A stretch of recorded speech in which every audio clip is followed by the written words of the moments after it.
The log was in the fireplace, all spiced and set to burn. And at last, the yearly Christmas race was in the clubhouse turn. The cards were in the mail, all the gifts beneath the tree, and 30 days reprieve till Visa could catch up with me. And though smug satisfaction seemed the order of the day, something still was nagging me and would not go away.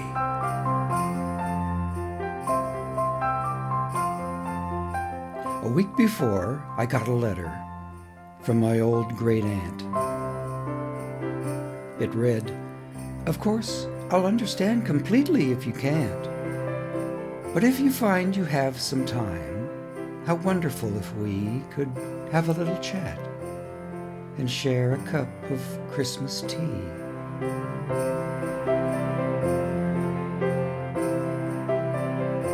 She'd had a mild stroke that year, which crippled her left side. Though housebound now, my folks had said it hadn't hurt her pride. They said, "She'd love to see you.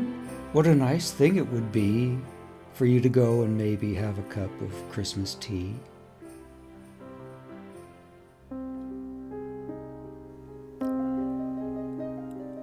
But boy, I didn't want to go. What a bitter pill to see an old relation and how far she'd gone downhill. I remembered her as vigorous, as funny, and as bright. I remember Christmas Eves when she regaled us half the night. I didn't want to risk all that. I didn't want the pain. I didn't need to be depressed. I didn't need the strain. And what about my brother? Why not him? She's his aunt too. I thought I had it justified, but then, before I knew the reasons not to go I so painstakingly had built, were cracking wide and crumbling in an acid rain of guilt.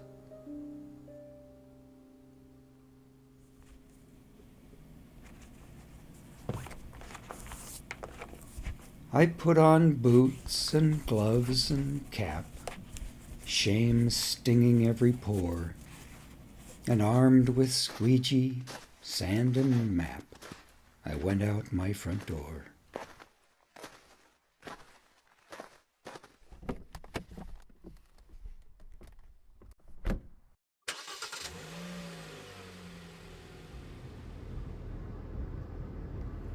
I drove in from the suburbs to the older part of town.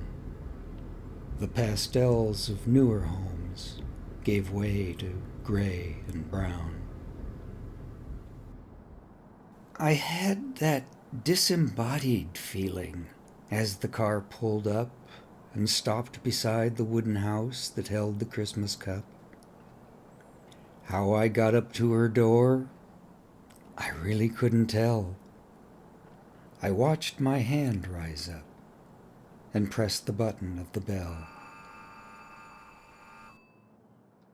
I waited, aided by my nervous rocking to and fro. And just as I was thinking I should turn around and go, I heard the rattle of the china in the hutch against the wall. The triple beat of 2 feet and a crutch came down the hall. The clicking of the door latch and the sliding of the bolt, and a little swollen struggle popped it open with a jolt. She stood there, pale and tiny, looking fragile as an egg. I forced myself from staring at the brace that held her leg.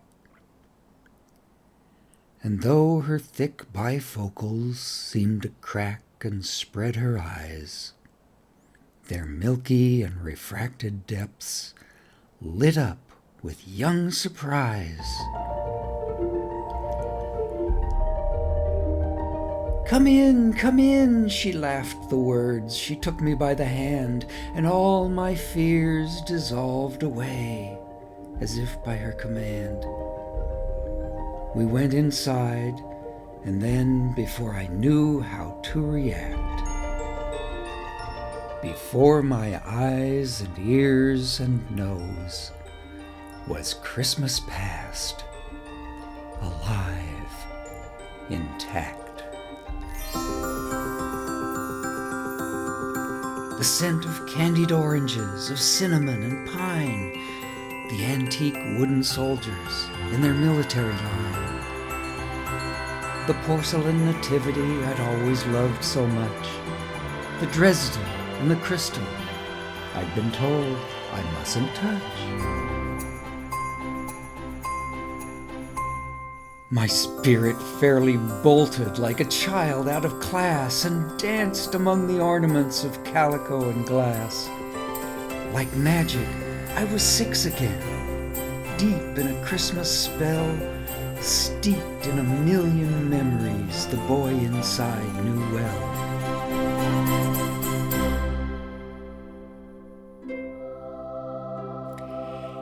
And here among old Christmas cards, so lovingly displayed, a special place of honor for the ones we kids had made.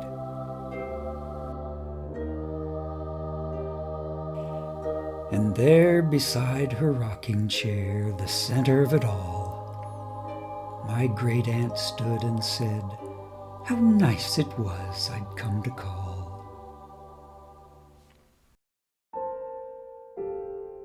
I sat and rattled on about the weather and the flu.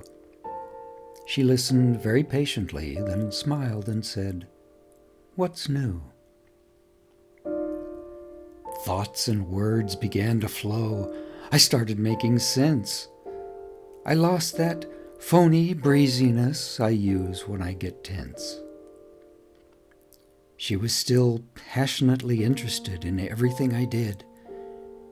She was positive, encouraging, like when I was a kid.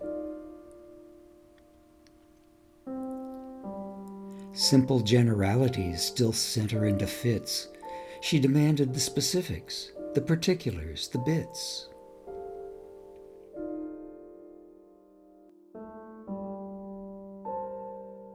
We talked about the limitations that she'd had to face.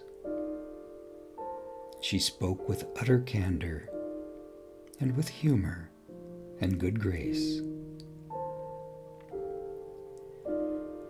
Then, defying the reality of crutch and straightened knee, on wings of hospitality, she flew to brew the tea.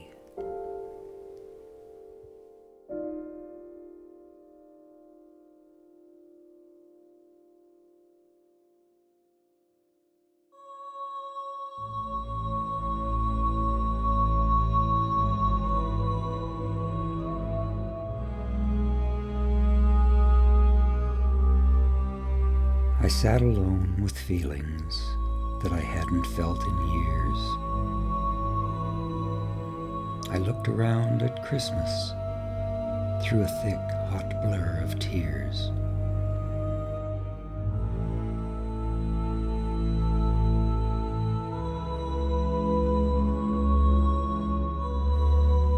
And the candles and the holly she'd arranged on every shelf. The impossibly good cookies she still somehow baked herself.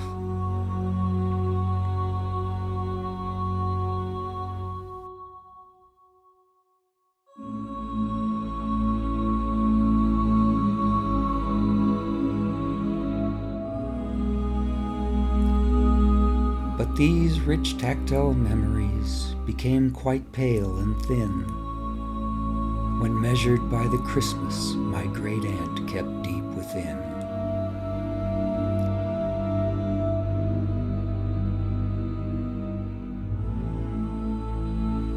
Her body halved and nearly spent, but my great aunt was whole.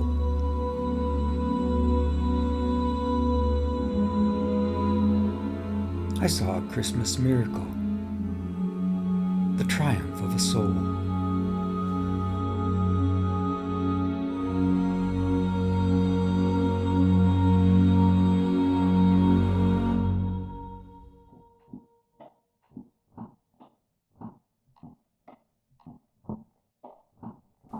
The triple beat of 2 feet and a crutch came down the hall. The rattle of the china in the hutch against the wall. She poured 2 cups, she smiled, and then she handed one to me. And then we settled back and had a cup of Christmas tea.